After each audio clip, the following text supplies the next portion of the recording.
Welcome. In today's guide, we'll walk you through the steps to enable Clipboard permissions for X, formerly Twitter, on your PC. This process is quick and straightforward, so let's get started. First, open your preferred web browser and navigate to x.com. Once the site is loaded, look at the top of your browser's address bar. You'll notice an icon that looks like a padlock or says View Site Information right next to the web address. Click on this icon to open a drop-down menu.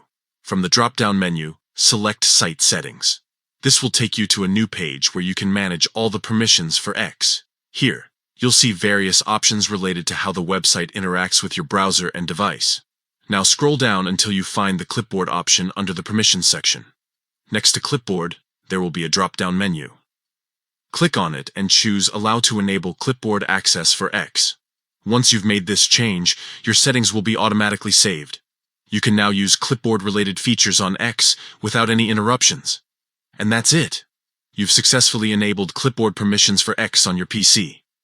If you found this guide helpful, don't forget to share it with others who might need assistance. Thanks for watching, and have a great day.